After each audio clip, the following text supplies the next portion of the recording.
What's going on, everybody? Mortem here, this time bringing you the full story of Divine Divinity. So, Divine Divinity is the very first game in the Divinity series. It came out in 2002, and as you can obviously see right off the bat, it's a little dated, right? So, it's a pretty old game. Getting it to work on modern hardware can be a bit of a pain. The first thing you'll notice is the menu. If you ever see that, that's not scalable. That's just how the menu is. There's nothing wrong with the game. It's just that's how it looks on modern systems because where the game's old. We're going to start with the intro cinematic to the game. Obviously, since this is the full story, we'll start there.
The intro cinematic tells us one important fact. It's that the canonical player in this game is the male warrior. Now, when you hit New Game, you actually have a choice between a survivor, a warrior, or a mage, and male or female versions of all of those.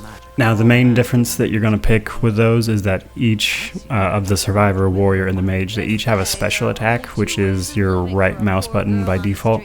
Besides that, pretty much everybody can do everything otherwise. It affects your starting stats like a little, but that's about it.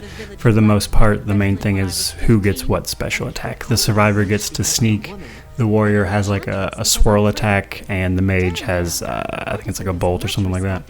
So, I picked survivor just because it's easier for me to play that way, but the canonical character for the game is the male warrior.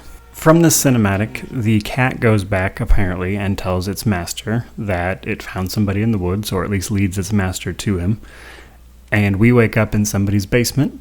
Once we're done getting our bearings, we can head upstairs and we'll have this conversation. Ah, my friend, you're awake at last. How are you feeling? You're in my house in Alaroth, a small community of healers. In normal times, this place would be bustling with activity, but things have been rather quiet due to the recent troubles. You mean apart from the orc bandits infesting the woods, and the fact that we've lost contact with the source? Well, our leader, Mardanius by name, seems to have gone, how should I put it? Well, he seems to have gone as crazy as a loon. Yes, that's the only way to put it. He's constantly raving about dark chambers and evil spirits, and he thinks everybody is a servant of the dark powers. If I didn't know any better, I'd say he's been possessed by a demon. Of course, that can't be true. Nobody has gone down with possession in centuries.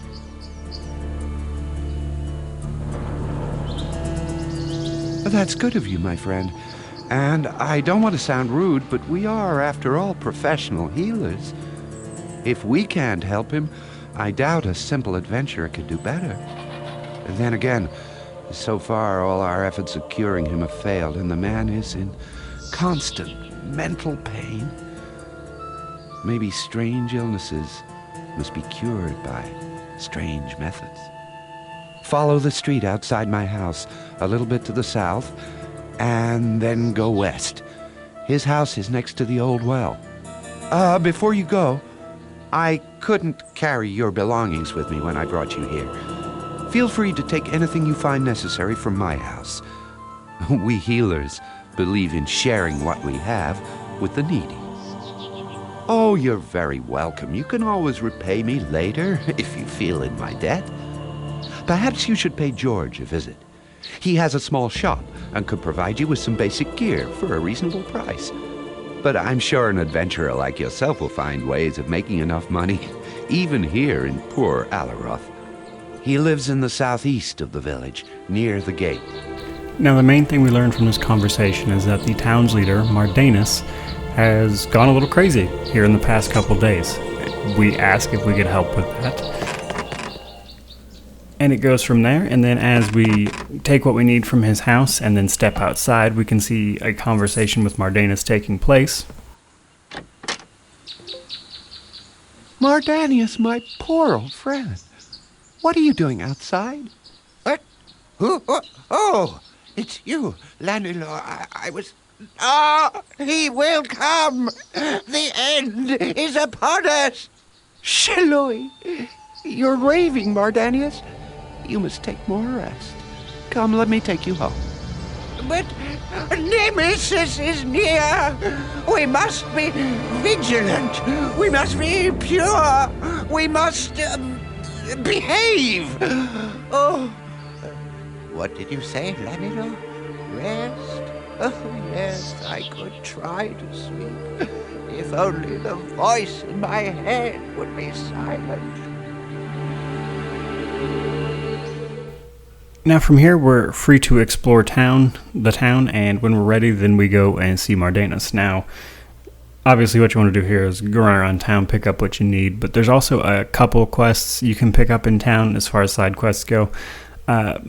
Most of them are unimportant. We're mostly going to stick to the main story here, but the main things I want to mention is that you can find out that there's a plague in Rivertown, and that the town you're in, Alaroth, the healers, which it's a big healer town, that's where most of the healers live, is in Alaroth. All the healers are needed in Rivertown, where there is a plague going on. And then also, if we try to leave out the front gate, we get stopped by a soldier who says that there's a bunch of orcs and everything, and we should probably stay inside.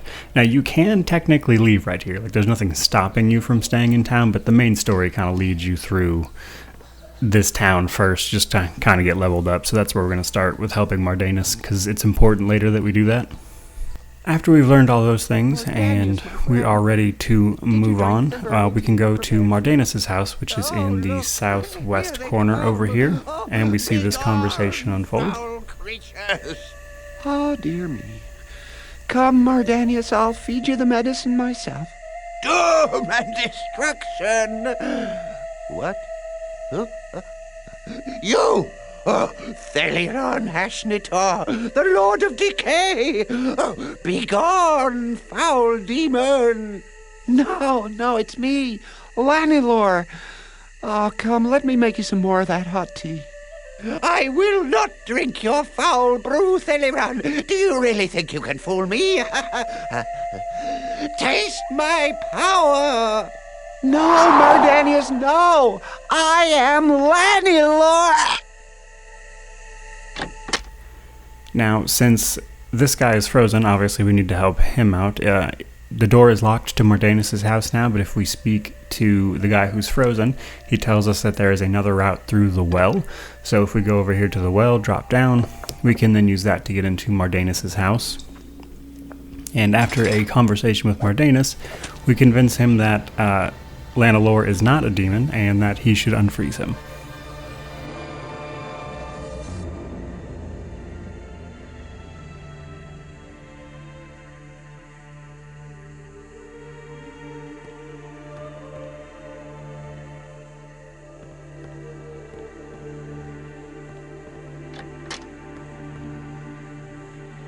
So once that's done, we learn that Mardanus went down to the catacombs recently and is been going crazy since then. So he gives us a hint about how to get down to the catacombs, which all we really have to do is go over to the shrine in the middle of town. and click on the 4 dragon statues until they're all facing north, and then the statue in the middle will shoot up, and you'll be able to drop down into the catacombs. Now, the catacombs consist of 5 levels. This is where the combat actually starts in the game, really. So there's mostly just skeletons, which are pretty easy to kill. However, you will start running into some other enemies like skeleton guardians, which are giant skeletons, and the occasional skeleton conjurer, which just spawns more, skeletons. And then just some harder variations as well. You will run into some orcs down here that are after a specific axe. If you find that axe and give it back, that'll give you some quest experience. It's just a quick side quest. It doesn't really have any implications later in the game. So, from there, we, of course, plumb these catacombs. We get down to the bottom, finally. And we find out that what's going on is that a mage, and we should have picked up some notes and things that would be telling us about this as we're going down. A mage named Thelrion has basically been down here. This is where he got entombed, and all of these skeletons are trying to resurrect him because that was Thelrion's last directive to his minions, because all of these skeletons are his minions. He made them, which again is something we'll learn as we're plumbing the catacombs. And the reason they can't resurrect him is that one of the skeletons in charge of something important has died. So if we go over and take that skeleton's place, the skeletons will resurrect him, and then this conversation happens.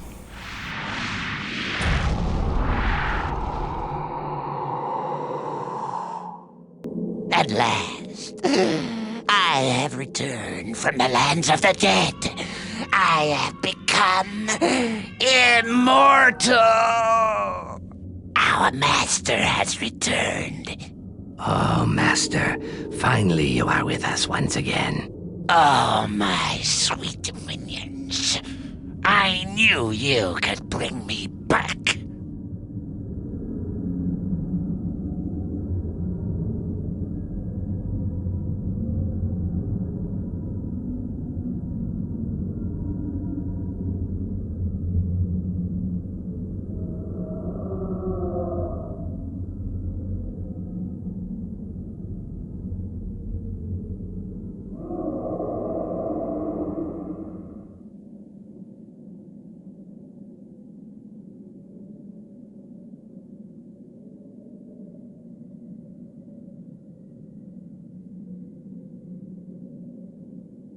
Thelrion wasn't aware that being an undead lich apparently was pretty painful, so he asks you to kill him. So you have to do that to restore Mardanus' sanity.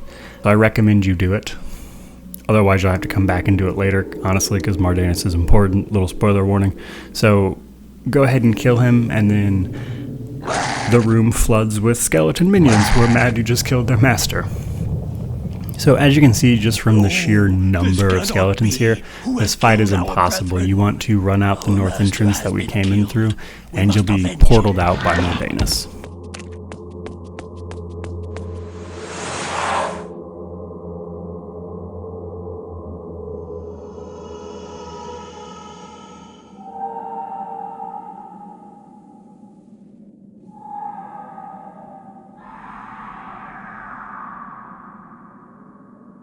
Fantastic.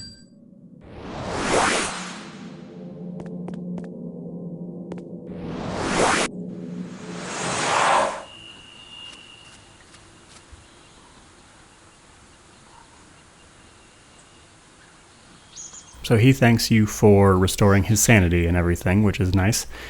And if you tell him about the fact that Rivertown has a plague, which you can learn from the guy at the gate when you tried to step out, if you inform Mardanus of this plague, he will tell you that you need to go down to the army barracks south of the Dukedom of Farrell, basically secure them a military escort because the woods are crawling with orcs.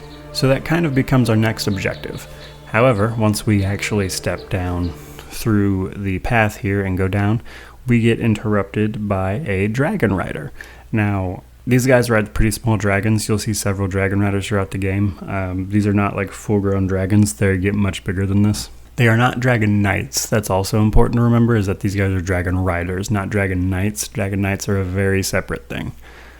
So he'll have this conversation, but then he gets interrupted by Zandalor. So some of you guys might remember Zandalor from Divinity Original Sin, but this is the first time you would see him in the series, obviously, if this is the one you were playing. And Zandalor interrupts the Dragon Rider, heals you after the Dragon Rider attacked you, and basically explains that the thing that hit you in the woods was a divine being, and that you are one of the marked ones. And he asks you to meet him and the other marked ones down at the Dwarven Bread Inn. So, in addition to stopping by the army barracks to secure a transport for Mardanus' healers, we also need to now head to the Dwarven Bread Inn. So I think that's where we're going to wrap up part 1 of this full story here, and I think we'll pick up next with just at the Dwarven Bread Inn, probably. I hope you guys liked it. This is the first episode, obviously, but it's the full story of Divine Divinity. So like, comment, subscribe if you're looking forward to more, and thank you so much for watching.